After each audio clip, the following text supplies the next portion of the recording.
네, 여의도 사사건 건입니다. 오늘은 두 분의 정치 컨설턴트와 함께하겠습니다. 윤주진 퍼블리커스 대표, 강성필 필립 정치 컨설팅 대표 나와 있습니다. 안녕하십니까? 네, 반갑습니다. 자, 오늘도 여권발 이슈로 시작하겠습니다. 윤석열 대통령과 한동훈 국민의힘 비대위원장 간 갈등이 봉합에 들어가면서 국민의힘은 민주당을 겨냥한 공세의 고삐를 다시 붙잡고 있습니다. 당정 갈등 사태 이후 처음 열린 비대위 회의에서는 비대위원들이 갈등이 봉합됐음을 부각하면서 당정 원팀을 강조했고요. 한동훈 위원장은 자신의 정치개혁 이슈를 다시 띄우면서 대야 전열을 가다듬었습니다. 예, 윤주진 대표께 먼저 여쭤보겠습니다. 지금 여권 분위기, 오늘 상황 어떻게 보셨습니까? 일단 주말 사이에 있었던 어떤 대충돌, 대격돌이 어쨌든 좋은 방향으로 잘 정립이 됐고 그 이후로는 이제 양쪽이 전부 다 이제 말을 아끼는 국면으로 가면서 대통령실이 또 이제 간접적으로나마 어떤 메시지를 좀 낼 것으로 지금 예상되는 그런 분위기가 있지 않습니까? 그래서 이제 한동훈 비대위원장 입장에서는 이제는 용산의 시간이다. 용산의 판단을 좀 기다려보고 또 용산이 어떻게 움직일지를 본 다음에 그 다음에 한동훈 비대위원장도 이 문제에 대해서 이제 절차를 밟아 나가면 될 것이고요.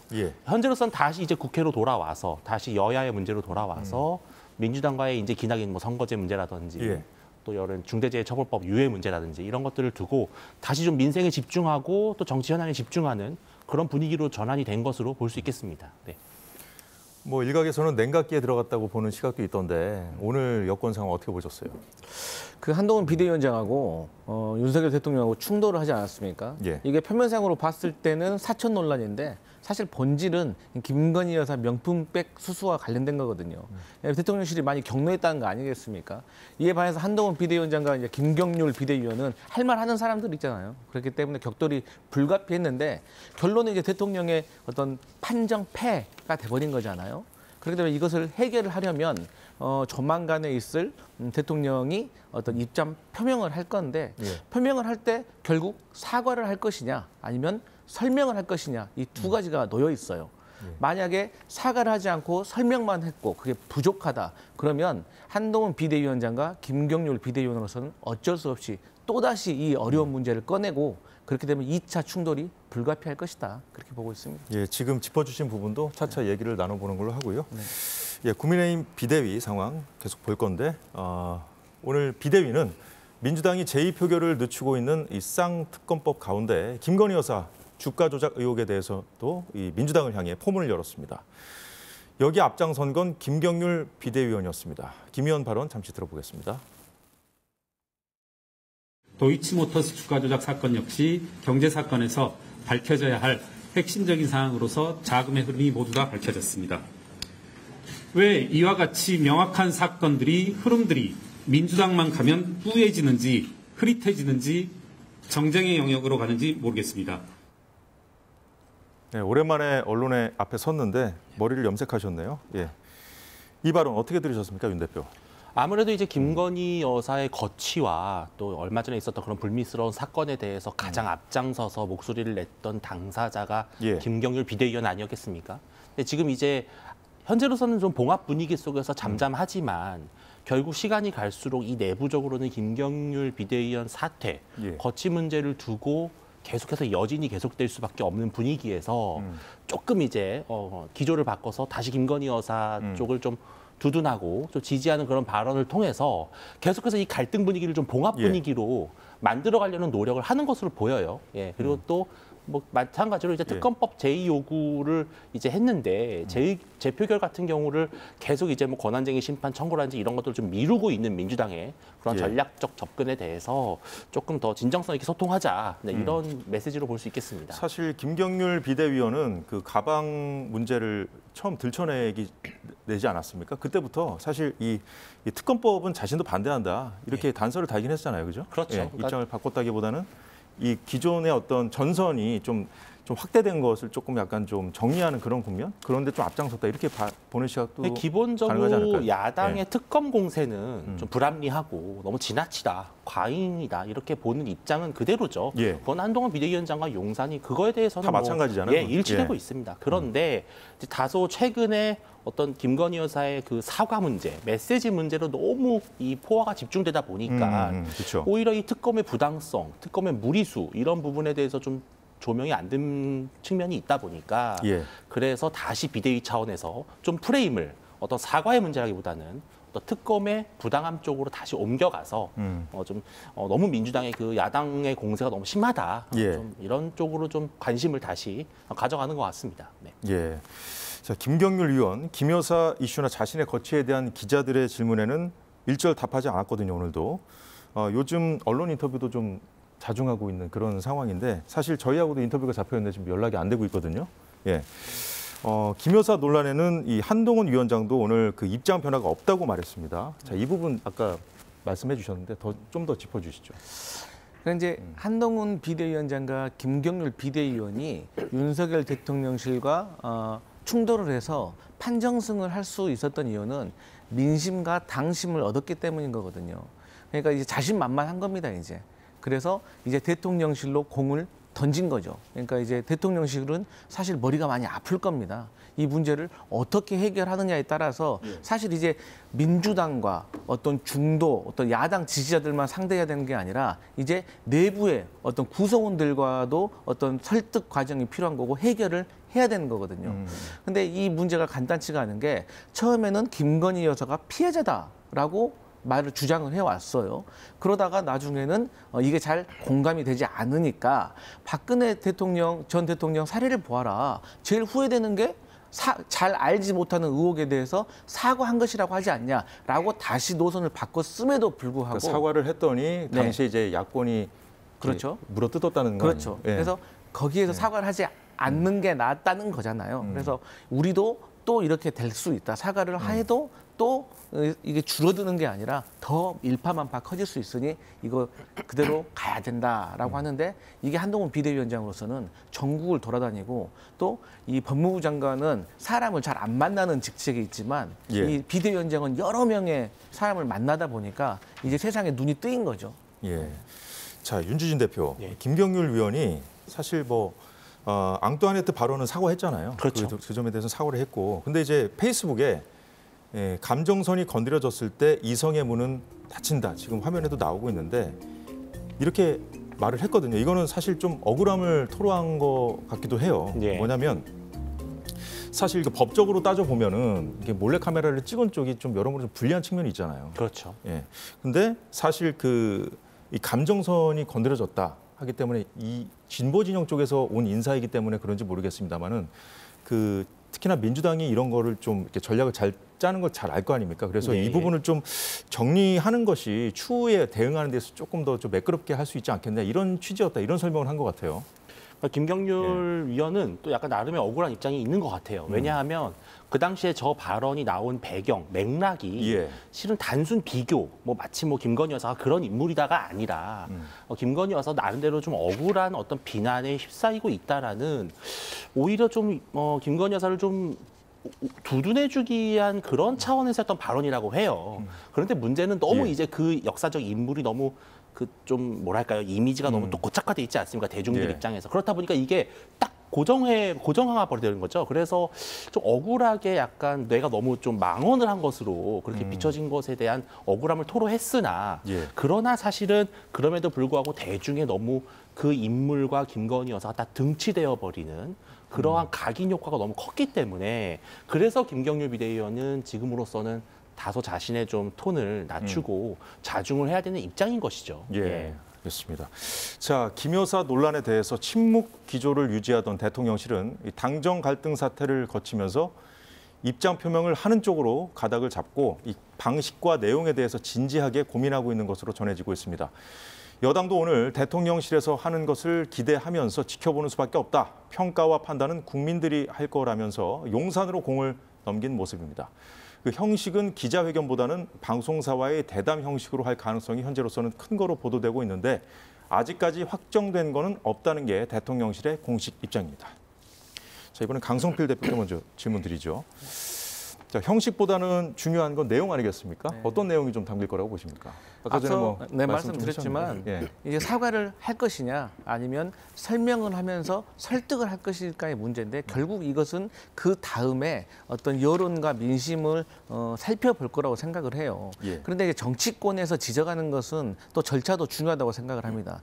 일반 국민들은 어떻게 느끼실지 모르겠지만 이 정치권에서는 이 대담이라는 것은 사실 인터뷰어와 인터뷰자가 서로 간에 내용을 조율을 하지 않습니까? 그리고 더 큰 문제는 이 질문에 대해서 추가 질문이 없다는 거예요.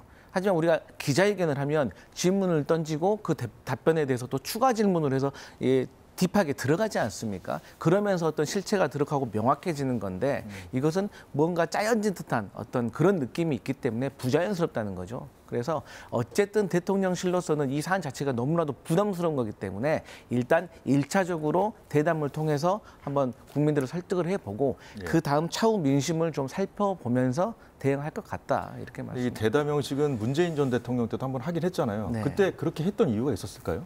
뭐 이제 대통령마다 사실 이 스타일이 있는 것 같아요. 어떤 대통령은 자유롭게 앞에 나가서 뭐 기자들과 이렇게 말씀하시는 거 좋아하는 뭐 노무현 대통령 스타일도 있지만 사실 대통령이란 자리 위에 올라가면 사실 대통령의 말 한마디 한마디는 책임감과 어떤 의무감이 따르는 거기 때문에 어떤 조정되고 조율돼야 되는 발언이 중요하기 때문에 아무래도 대통령이 되면 대담을 선호하는 것 같습니다. 예, 윤 대표 지금 언론에 보도되는 내용을 보면은 윤 대통령이 만약에 하게 되면 입장 표명을 하게 되면은 그 당시 경위를 좀 설명하면서 국민의 이해를 좀 구할 방침인 것으로 알려졌다.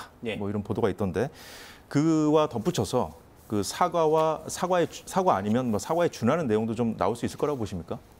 일단 첫 번째는 어떻게 이런 일이 발생하게 된 것인지에 대한 객관적인 사실을 대통령이 직접 설명함으로써 이것이 어떤 세간의 어떤 뭐 뇌물수수라든지 청탁이라든지 또 김건희 여사의 국정 개입이라든지 그러한 불필요한 오해를 좀 불식시키기 위한 메시지는 나올 것으로 보입니다. 예를 들어서 그 아버지 부친과의 어떤 친밀함을 내세워서 접근했고 그 몰카를 착용하고 들어간 사람이 부친과의 그 인연을 강조하면서 접근했다는 거잖아요. 김건희 여사 역시 상대방의 선의를 믿었고 또 계속해서 거절했지만 결국은 인간 도의상 뭐 거절하기 어려웠고 또 그것이 차후에는 법과 규정에 맞춰서 절차에 맞게 잘 귀속이 됐고 그러므로 국민들께서는 더 이상 이 문제를 너무 부정적인 시선으로 보실 필요는 없을 것 같다. 이런 이해를 먼저 구할 것으로 보이고요. 그렇지만 그럼에도 불구하고 두 번째로는 어떻게 그런 인물을 좀 어떤 경계 없이 경우 없이 자유롭게 만난 것인가. 또 지금이라도 빨리 그것을 뭐 돌려줘야 되는 거 아니야. 이런 또 대중들의 그런 시각이 있지 않습니까? 이거에 대해서는 제가 봤을 때는 뭐 사과까지는 아니더라도 일종의 유감 표시 그리고 앞으로는 이런 일이 없도록 잘 챙기겠다. 또 그 연장선상에서 특별감찰관 설치와 또 제2부속실 설치를 통해서 좀 더 체계적으로 대통령실을 좀 관리하겠다라는 의지만 보여도 많은 국민들이 그 부분에서는 좀 믿음을 줄 수 있지 않을까 저는 그렇게 기대를 해봅니다. 예, 잘 들었습니다. 야당이 그 입장 표명을 만약에 대통령이 한다면 어떻게 야당이 반응할 것이냐 이 부분도 여권의 고려 대상 아니겠습니까? 그래서 민주당은 벌써부터 사과로 끝낼 문제가 아니라는 메시지를 연일 발산하면서 대여 전선을 유지하고 있는데 이재명 대표의 오늘 발언 들어보겠습니다. 뇌물을 받았으면 수사를 받는 것이 맞습니다. 범죄를 저질렀으면 수사를 받고 상응하는 처벌을 받아야 됩니다. 국민의 눈높이는 특검을 거부하는 것이 아닙니다. 수사를 회피하는 것이 아닙니다.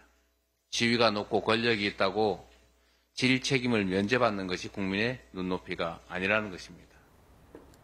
네, 이재명 대표의 어제 발언이었습니다. 자, 강 대표, 수사를 받아야 된다. 지금 전선이 흐트러지지 않게 하려고 지금 꽉 잡아두고 있는 그런 모양으로 보여요. 솔직히 말씀드리면. 그런데 이 특검법이 지금 제2 표결을 앞두고 있는 상황이잖아요. 그래서 이제 뭐 수사를 한다면 뭐 어떻게 하겠다는 거예요?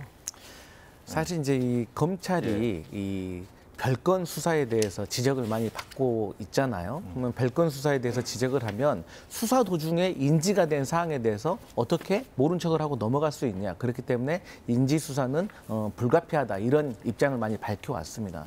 그런데 이제 김건희 여사 어떤 주가 조작 관련된 특검법을 하는 과정에서 이것을 명품백 수수까지 포함하자고 하는 것은 사실 좀 무리가 좀 있다고 보여집니다. 그리고 이 내용 자체가 사실 우리가 영상에서도 봤지만 그래 복잡한 사건이 아니거든요. 그리고 이미 뭐 청탁금지법이라든지 여러 가지 어떤 법안들을 적용해 볼 수 있는지 없는지는 우리가 이미 알고 있습니다. 그래서 근데 이번에 뭐 개혁신당에서도 발표를 했지만 이 대통령 배우자와 관련된 이 처벌 조항이 매우 애매합니다. 그래서 이번 기회에 사실 정치 발전을 위해서도 조금 정비를 해야 될 필요가 있다고 보고요.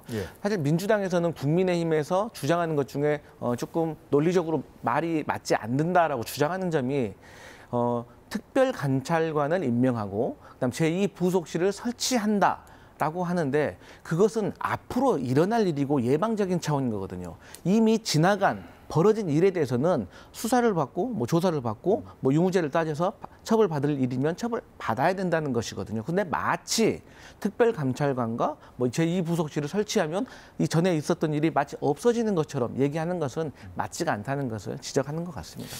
똑같이 뭐 국민 눈높이를 얘기하고 있는데 국민 눈높이를 바라보는 여야의 눈높이는 다른 것 같아요. 네. 그 지금 뭐 수사를 해야 된다는 이거 야당이 왜 이렇게 나온다고 보십니까?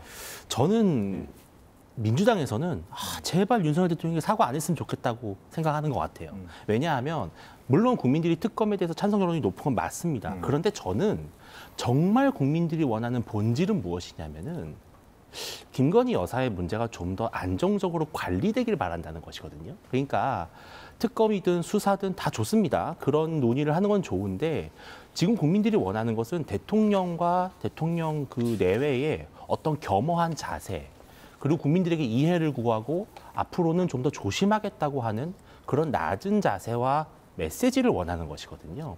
근데 만약에 윤석열 대통령이 김건희 여사 문제에 대해서 기자회견이든 뭐든 대담을 열어서 만약 유감 표시를 하고 국민들의 이해를 구하면서 고개를 숙이면요. 민주당의 이 전선은 완전히 무너집니다. 흐트러지는 거죠. 그래서 이제 결국 특검이나 수사라고 하는 더 강도 높은 조치로 계속해서 메시지를 끌고 나가는 것인데 일단 던져놓은 거라고 근데 보시면 저는 그것이 민주당에게도 바람직하지 않다고 보는 것이 대통령의 입장 표명이 있으면은 대중들은 어느 정도는 마음이 일단은 풀릴 겁니다. 그리고 다음이 이제 총선이거든요. 정책 경쟁, 인물 경쟁, 비전 경쟁을 나가야 되는데 계속해서 이 문제를 속된 말로 울고 먹으면 국민들의 피로감도 높아질 것이다. 저는 그렇기 때문에 민주당도 이 정도에서는 이제 자제하는 것이 맞다. 저는 그렇게 봅니다. 그동안 민주당이 한동훈 위원장을 공격할 때 핵심 포인트가 대통령의 아바타다 뭐 이런 거였잖아요. 그런데 이번에 세게 부딪히는 모습을 또 보여주고 그 이후에 또 대통령실에서 그 입장을 표명하는 좀 선회하는 그런 모양새가 좀 갖춰지고 또 지금 말씀하셨듯이 사과를 하게 되면 민주당의 전선이 좀 흐트러지지 않을까 뭐 이런 분석들이 나와요. 어떻게 맞습니다. 보십니까? 그 한동훈 비대위원장과 대통령이 충돌을 하면서 냉각기를 거쳐서 화해를 하게 된다면 가장 큰 피해자는 이준석 신당이고요. 두 번째가 민주당일 겁니다.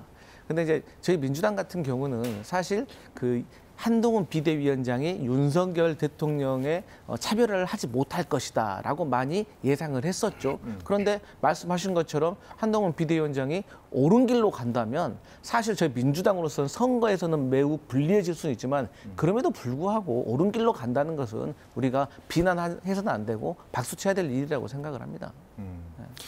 그리고 또 이제 그 사실 이 가방 문제가 이슈화되면서 그 여론의 힘을 빌려서 민주당이 특검법을 좀 밀어붙인 측면이 있잖아요.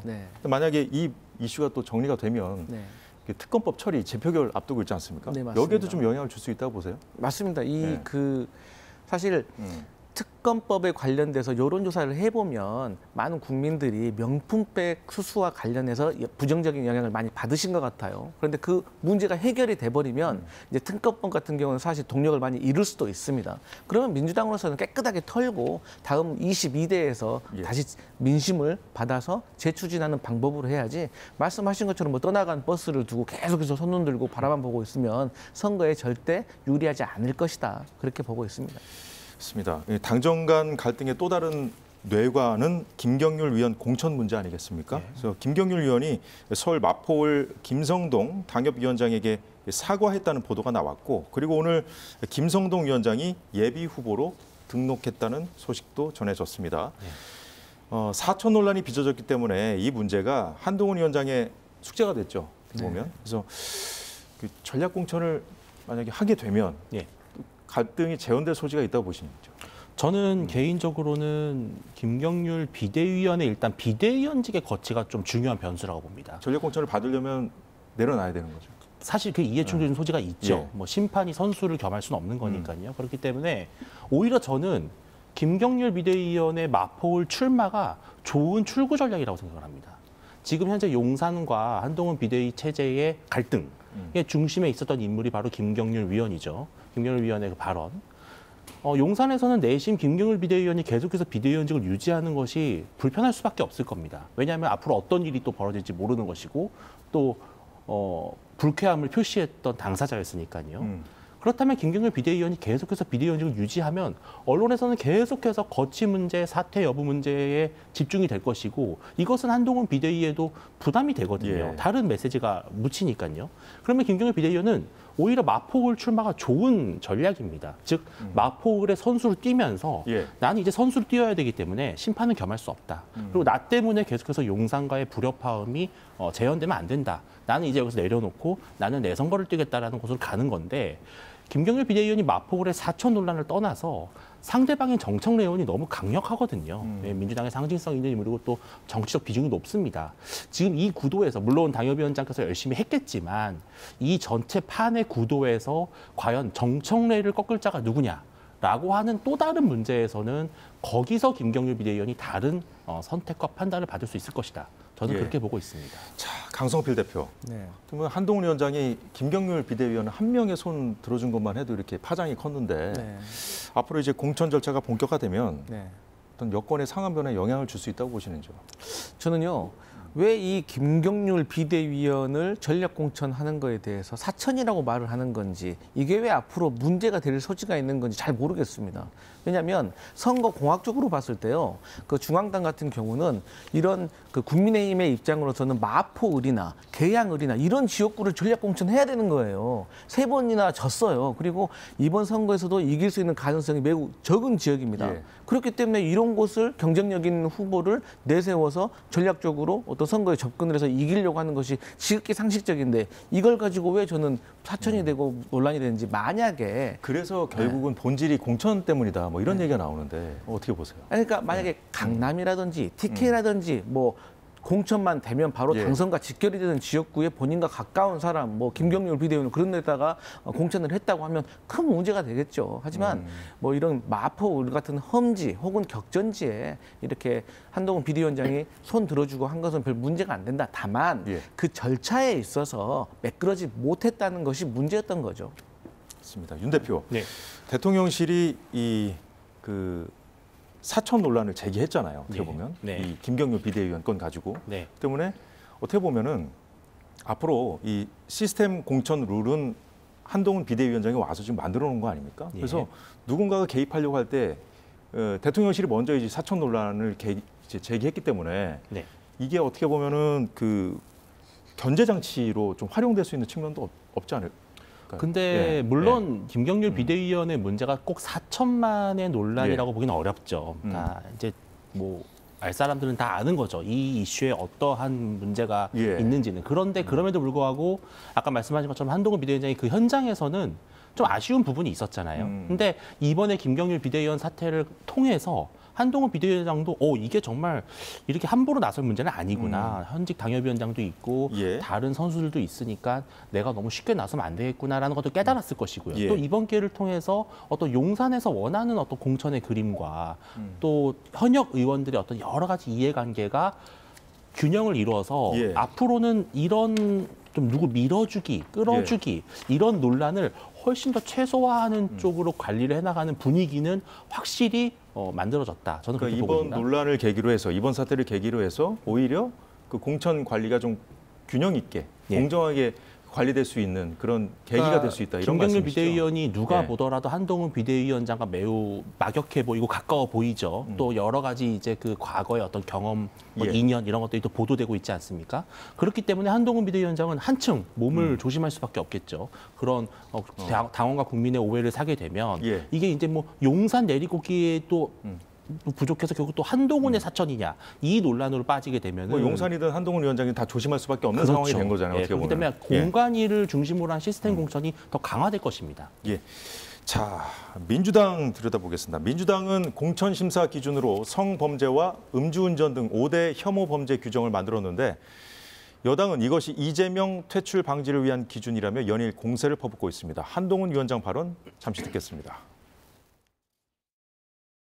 최근에 민주당의 임혁백 공관위원장께서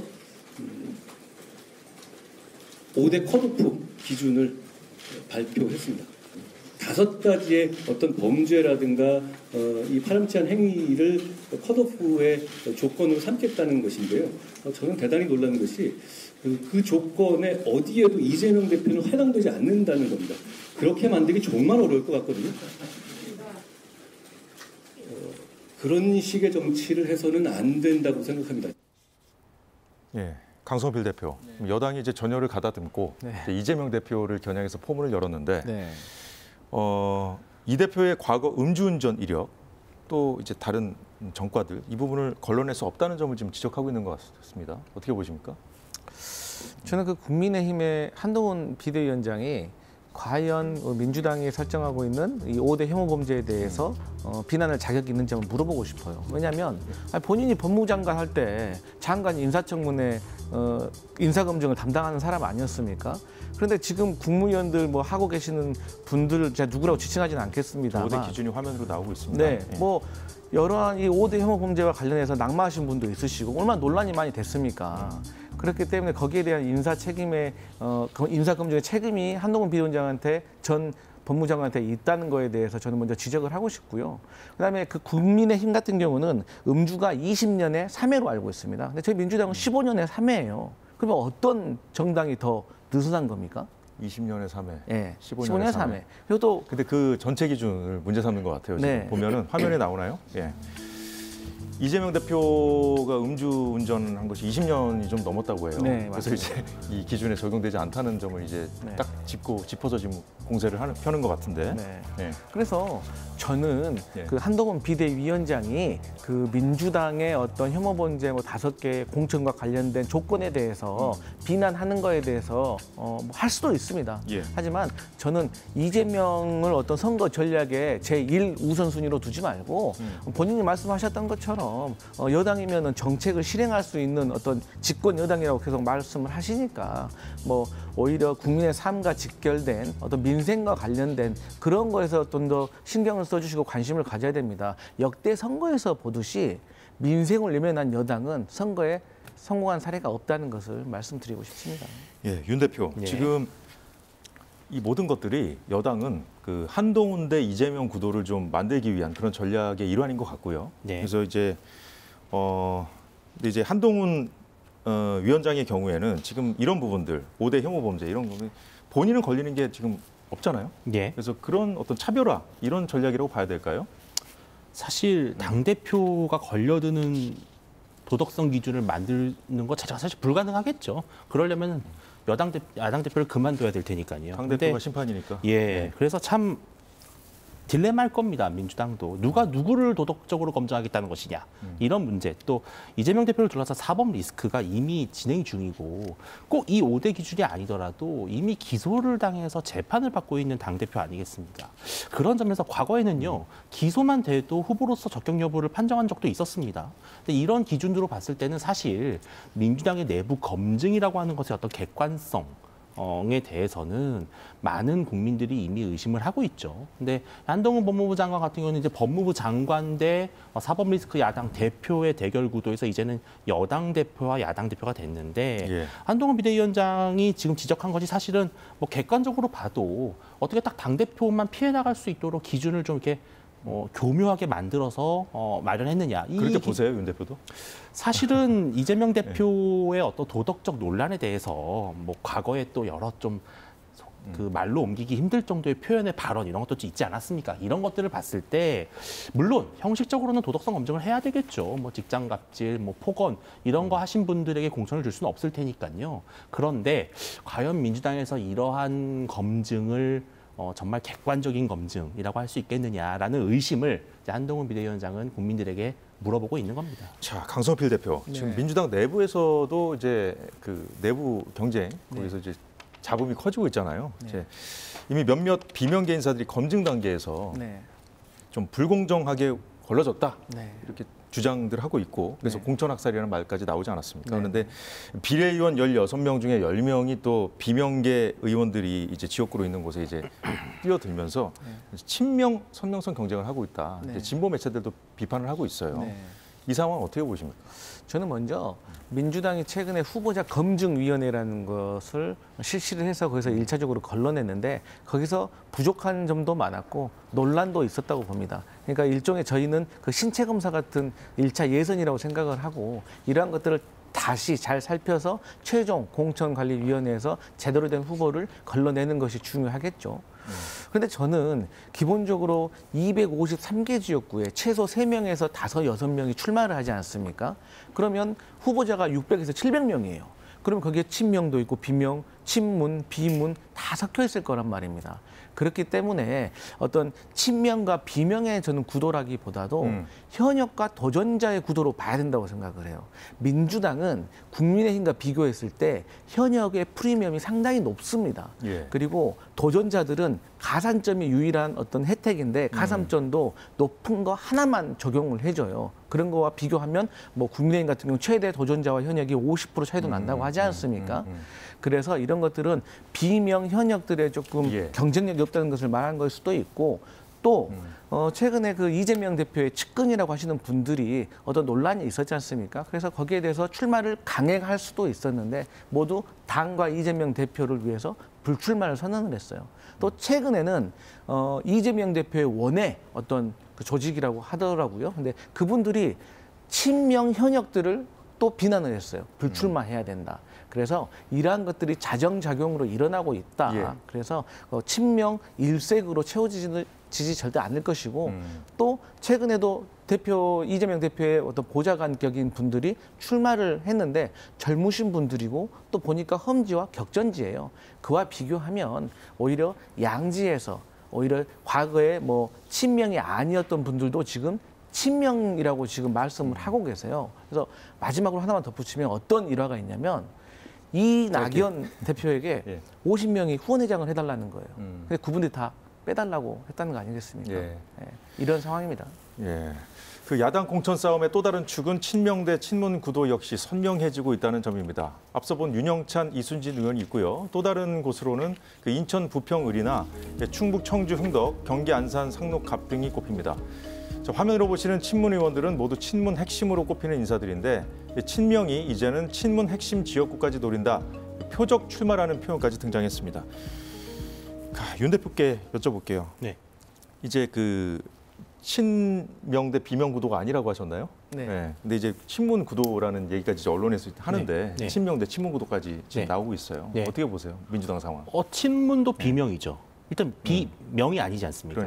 명이 아니면 다 비명입니다. 친문이건 뭐 비명이건 다 그렇죠. 그래서 지금 비명이 이제 동네북이 되는 거죠, 이제 민주당에서. 그래서 제일 만만하게 비명 대립인데 일단 첫 번째 1차적으로는 명백한 비명을 먼저 이제 자객들이 나섰죠. 그래서 이제 내가 한번 싸워보겠다. 근데 이분들 비례라고 하는 것이 사실은 뭐 물론 전문성을 바탕으로 했겠지만 상당한 당의 혜택을 받은 거거든요. 근데 그런 당의 혜택을 받은 비례 의원들이 험지를 가자니 자신이 없으니까 양지를 찾다 보니까 양지 플러스 비명이 제일 좋겠다 이렇게 계산을 하신 것 같아요. 그렇게 갔는데 이제 다 품절이 됐습니다. 그 다음에 이제 노려볼 만한 것이 이제 약간 뭐 비명과 친명의 사이에 있는 약간 반 비명인 친문을 이제 택한 건데 또 명분이 좋습니다. 혁신, 세대 교체, 또 뭐 물러나야 된다.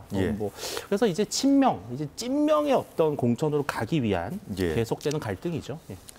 예, 잘 들었습니다. 시간이 다 됐네요. 예, 지금까지 윤주진, 강성필 두 정치 컨설턴트와 얘기 나눠봤습니다. 고맙습니다.